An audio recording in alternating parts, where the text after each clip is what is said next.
You're listening to the Intuitive Souls podcast. I am your host, Sarah Caruso, and this podcast is designed to educate, inspire, and enlighten. Let's wake up together.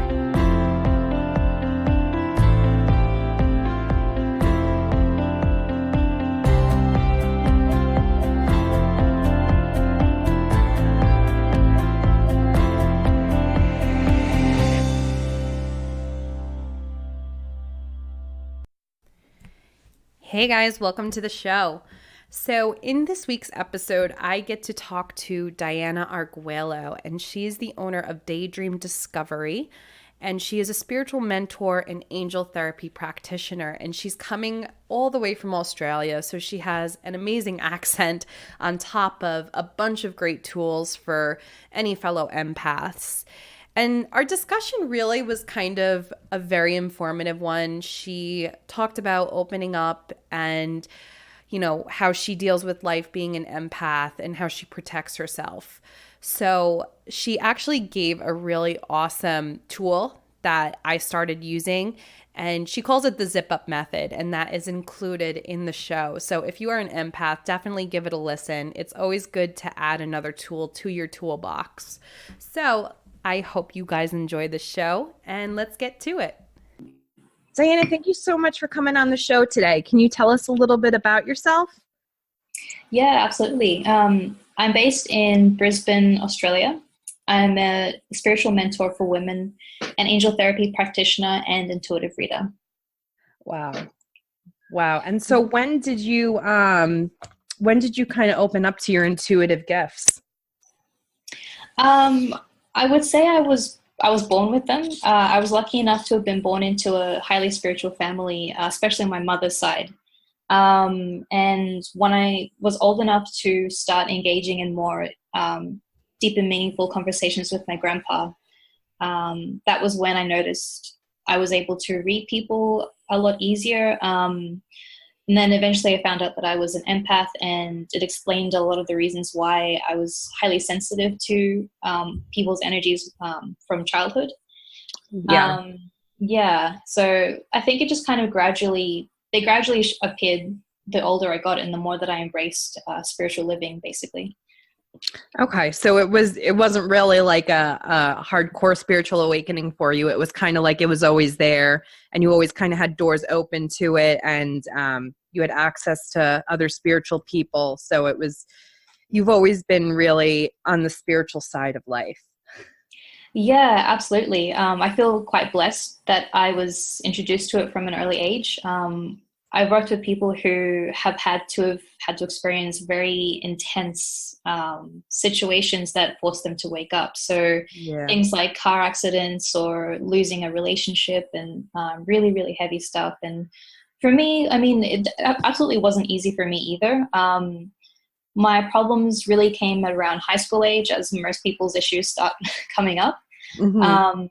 And when I was around 15 or 16, that was my main huge awakening, in the sense that my grandpa kind of started to do a reading for me, and he explained to me that I was a healer in a past life, and that's why I had trouble holding friendships down in high school, because the usual pattern that happened for me was that I would make a friend, usually while they were going through some kind of issue, and then I would sort of like become their counselor. And then when that sort of resolved itself, they sort of, they didn't mean to. It was just sort of that the friendship fizzled out, and I kind of ended up feeling used. And naturally, I always felt lost and quite isolated from my peers as well. And then I realized that it was because, I guess in a sense, I was evolving a lot quicker than other people in terms of waking up. So that always caused issues with relating to people.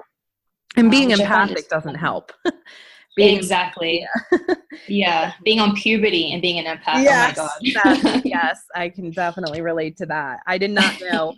I didn't even hear the term empath until my late 20s. So, going through puberty and being highly sensitive on top of the hormones, it really is a wild ride. Yeah, my parents were very, very patient with me, I must say. That's really good to have.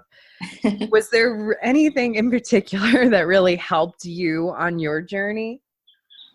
Yeah, I would say my grandpa, 100%. He is my spiritual mentor for sure. And I truly believe that in a past life, we had agreed to incarnate together as a family, as a biological family, so that he would guide me through my process of, I guess, fulfilling my life mission. Um, and, thankfully, he's still with us. He's still alive and kicking. He's a very, very vibrant person and very understanding. And out of everyone in my family, I would say he understands me the most. And without him, I think I would have given up a very, very long time ago. And also my inner strength as well. I mean, loneliness has been my life lesson. And again, I think it's quite common with sensitive children, especially nowadays when you have the crystal children and stuff coming through. When you're born into a world that's not quite ready to accept you, if you're vibrating at a certain level, it can get very, very difficult. And you need a lot of inner strength to be able to stick through that. So yeah, I would say my inner strength and my grandpa for sure. That's really nice. I mean, and I definitely resonate with what you're saying with the crystal children and vibrating higher than people around you, because, you would think at 2018 and with the evolution that has already occurred within society, you would think people would be a little bit more open about the sensitivities that a lot of us hold and, the intuitive gifts that a lot of people have. And it's just, we're just not there yet. We really aren't there yet. And I'm talking to you from the United States and you're in Australia, and it's still, we're a whole world away and we're still seeing the same problems. Yeah, So, definitely. it's nice to talk to somebody that sees this and understands that we still have a lot of work to do. We still have a lot of work and a lot of education to put out into the world to make it what we want it to be, Yeah, absolutely. And yeah, I definitely feel like people like us are kind of, I would say we were born, not to quote Lady Gaga, but we were born this way for a reason. And I feel like it's to help assist in raising that consciousness universally. And I do have faith that everyone will get there eventually. It's just hard, like you were saying, with the rest of us who we're here to sort of lead the tribe in a way, but of course that has its own challenges as well. Right. Yes, it does. And it's funny because it's like, I was just thinking about it, and it's like, I know that, I don't know if you've heard of it, or like the new earth is coming, and just the evolution and all the energetic changes that are occurring right now through the retrograde and stuff. And it's on a human consciousness level, we're all supposed to be upgraded. You know what I mean? And that's a huge undertaking. And I was wondering, like, okay, so I'm spiritually aware, and I know of other people that are spiritually aware and are vibrating at a higher level, but what happens to the people that are narcissists in this lifetime? And what happens to the people that are really making some stupid decisions? Like, are they going to, with this shift that's coming, is it going to take them more lifetimes to get to where they're supposed to be? Yeah, I was thinking about that too, actually. It's interesting you brought that up. And yeah, I guess my theory is that, yeah, just like what you said, I definitely believe in the concept of living multiple lives to learn lessons. And I would say that if they're not kind of rising like the rest of us, if they're not learning from their mistakes, then to me, it only makes sense that they would have to relive this again. Or perhaps even maybe have to go to like a lower dimension and then start again. I mean, right. I wish I knew exactly the answer. So I've been thinking about this too, but yeah, I would say multiple lives until they get it.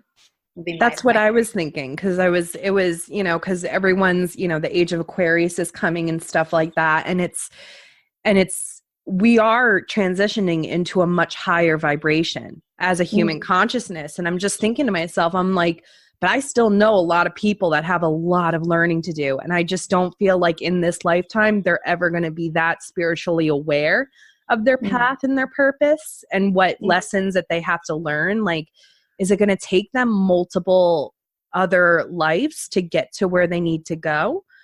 And I think, I really do think that that's what's going to happen. Yeah, for sure. And it's incredibly frustrating for the rest of us who have to kind of be around these people. Right. But I guess like for us, we could take it at the other end in that it's really, they're sort of like tests for us too. I guess they're testing our Yeah. faith and our commitment to this kind of, to this way of living. And, Yeah. you know, especially for me, like forgiveness has been a very big lesson as well. And I would say that's the reason why I've been placed in groups where I'm surrounded by people who just absolutely do not get it. Yeah. And I've made peace with it. It's been difficult, but yeah, it's forced me to do a lot of forgiveness work. And I feel like that's in itself another way of me upgrading as well energetically. Right. Because when it's really when you forgive somebody, you really have to learn how to forgive yourself too. It's a two-way. It's not just, it's like killing two birds with one stone, because when you forgive somebody else, you are forgiving yourself as well. And that is definitely something that I'm going through right now.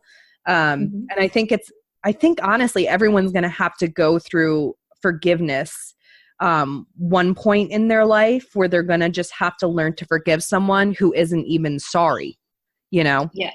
Yeah. And, so I wanted to talk a little bit about being an empath, because I think a big problem now is that, we're still waking up to the highly sensitive evolution, I like to call it.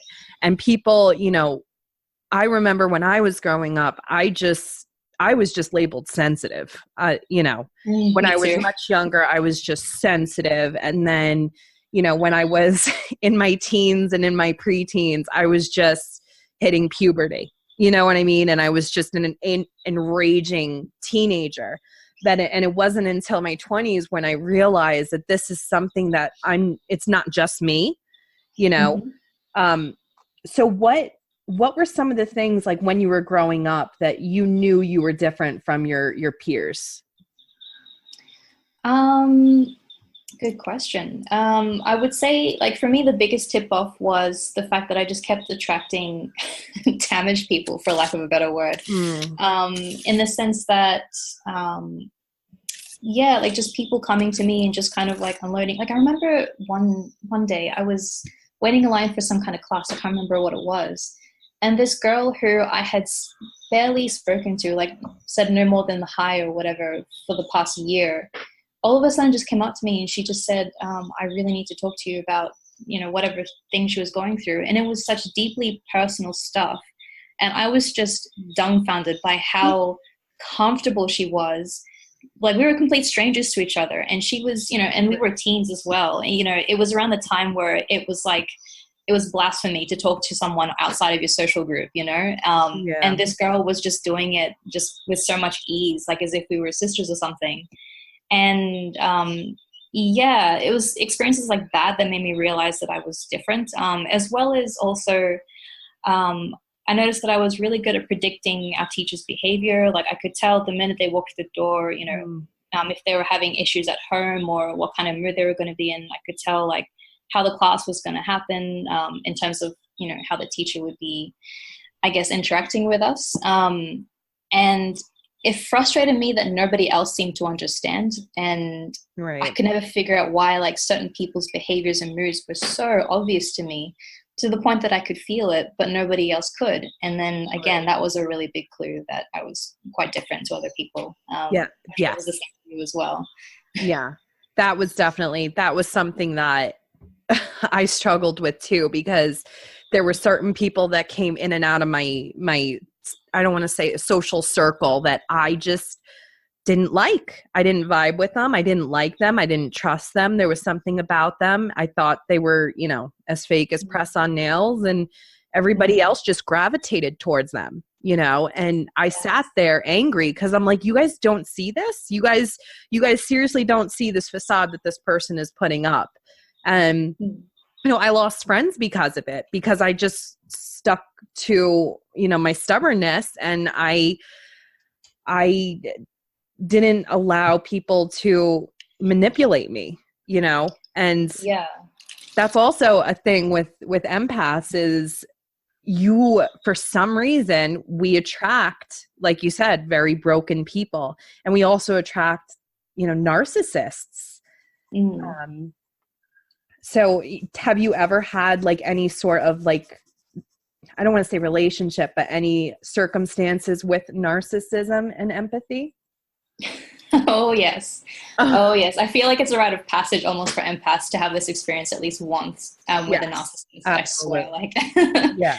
yeah, for me, I wanted to be an actress at a younger age, so I went into the entertainment industry very briefly. And oh my goodness, like as you can imagine, I you would can get the odd narcissist or two. I mean, not to say anything bad about performers, because I found that performers are actually quite intuitive people and they're quite emotional, sensitive people. It's just if you're like, like with any profession, if you're there for the wrong reasons, you'll be able to see, who's there for what kind of intention. But yeah, I've certainly dated quite a few narcissists as well in my time. And yeah, I mean, there's, I guess, multiple reasons as to why empaths are kind of like brought with these kinds of people. But yeah, the most I could say from that is that it was definitely an eye opener in establishing boundaries as an Yeah. empath or as any kind of sensitive person. And Yeah. yeah, really test your self awareness as well, I would say. Yes. Wow. Yes, absolutely. That's one big thing, as soon as you realize that you're an empath and as soon as you do your research on it, you start to kind of understand, because I feel like with empathy, it can either, or being, I don't want to say empathy, but like being a highly sensitive person, it can really affect the way you live your life. You know what I mean? Like Mm. you can really, like, I remember I just couldn't do crowds. I didn't go to my high school graduation because I couldn't be in that energy. And, um, knowing how sensitive you are, but not putting a label on it and not knowing how to clean yourself up and also protect yourself. It can really, if you go your life not knowing this, it can Mm. really negatively affect you. And I feel like it's just so important to, if you do see someone that has traits of empathy and you pick it up, because I feel like empaths, like I know who's an empath. I Mm. know who's sensitive like I am. I know who's struggling with it, and I know who needs to know about this sensitivity. Learning these boundaries really makes such a difference. It really does. So is there like anything that you do to kind of set boundaries for yourself or rules as far as like energy is concerned and the people that are around you? Yeah, absolutely. For me, it starts with my morning meditation, which is my protection process. So basically, what I do, I'm sure you've heard this before, where you encase yourself in white light. Mm-hmm. You ask to be connected to Source or God or whatever label you're comfortable with. I also add an extra layer on top of that as well. It's something that I've been taught, where in addition to the white light, you get another bubble outside of that white light bubble, and you envision either gold crosses or just like gold light encasing that.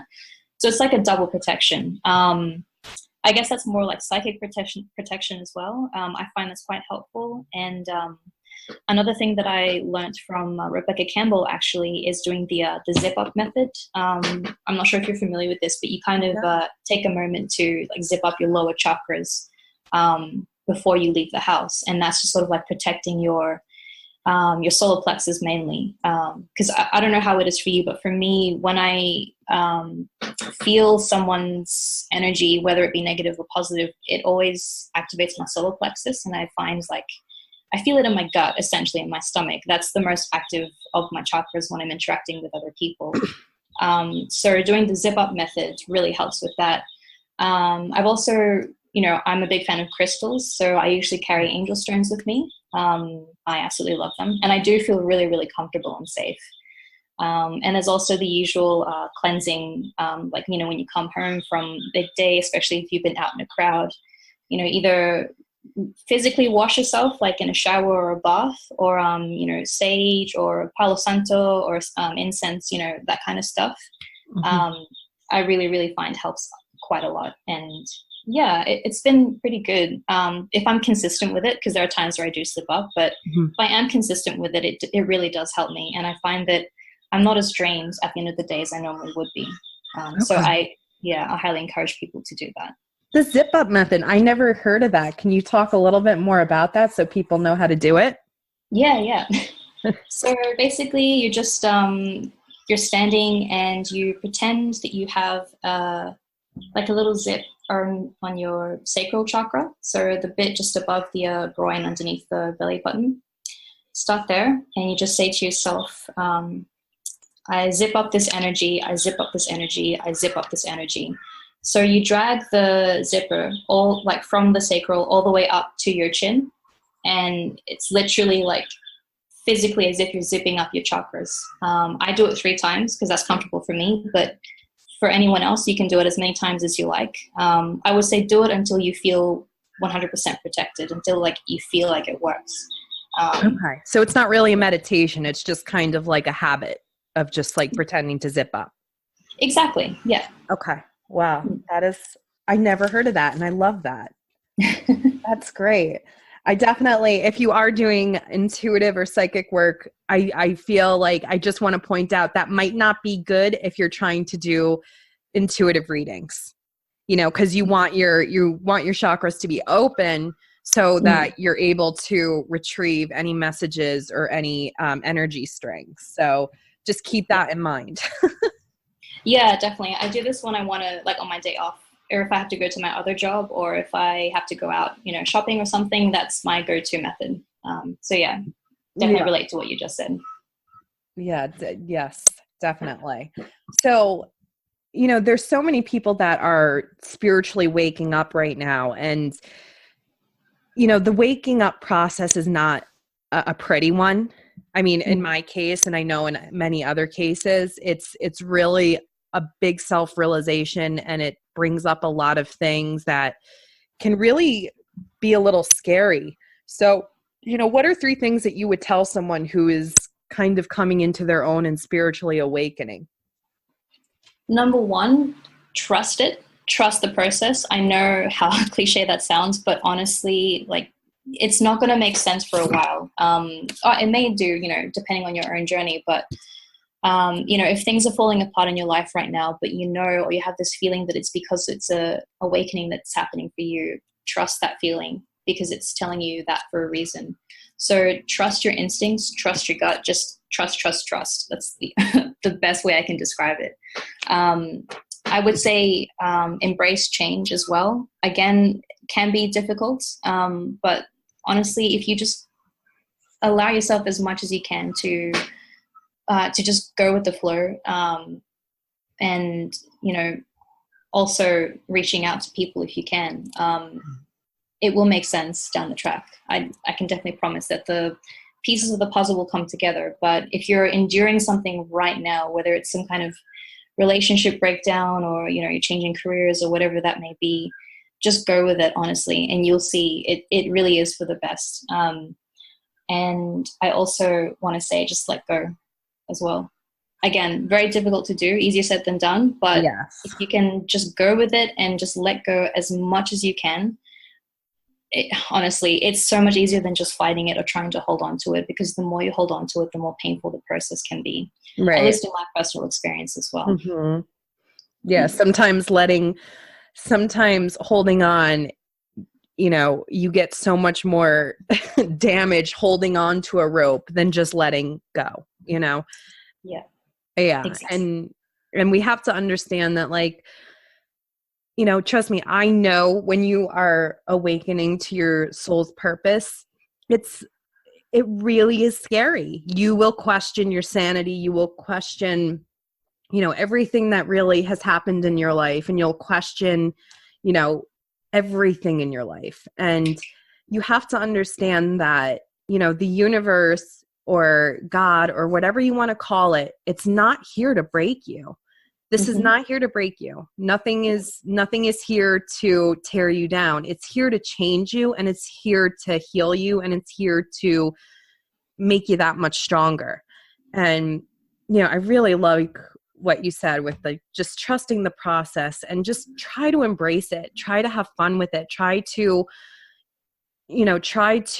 fall into the change and accept it. And just, you just gotta, keep swimming. just like Tori said. Yeah, it's so true. Yeah, you put it so well. It's exactly, yeah, exactly. It's happening for you, not to you, as Rebecca Campbell likes to say. As Right. you can tell, I'm a very big fan of her. Yes, so am I. I'm reading Light is the New Black right now. I Oh, love it. it's such a good book. Yeah. Oh, that's a book I'd highly recommend for anyone who's going through an awakening and is like brand new to spiritual living. Yeah. She puts it in a way that's not so scary and kind of, in a way, takes the woo out of it, which I know it doesn't sound, great for those of us who are into that kind of stuff. But Right. the way she normalizes it, I think, is really important for those of us who are intimidated by anything that sounds spiritual. Yeah, I don't know about you, but like for me, whenever I start talking about, spirituality with people who aren't quite awake just yet, but I can sense that they're about to go through something. They kind of get intimidated by any kind of talk of, spirit guides or God and things like that. And she, uses terminology that I feel is quite comfortable for everybody, which is what I love about her writing. Right. And it's also a very easy read. It's not like an encyclopedia. It's more like kind of a collection of notes, I want to say. Yeah. And it really is. It's a nice, quick, easy read, and it's very inspiring. And this book that we're talking about is Light is the New Black by Rebecca Campbell. It's a great book. And I also like The Universe Has Your Back by Gabrielle Bernstein. I think she did a really good job with that book. Really, all her books are pretty good, but those are two that I would definitely recommend right now if you are kind of waking up to your spiritual purpose and your spiritual path. 100% agree. Yeah. So thank you so much for coming on, Diana. That was so great of you to come on and talk about this stuff, because I know how hard it is to kind of come out as, a spirit junkie. Especially on, a podcast. So thank you so much for your time and your help. And this has really been such I have to tell you, I really like that zip up method, and I can't wait for people to learn about it. So thank you for that. Thank you very much for having me. I had a lot of fun. Thank you so much.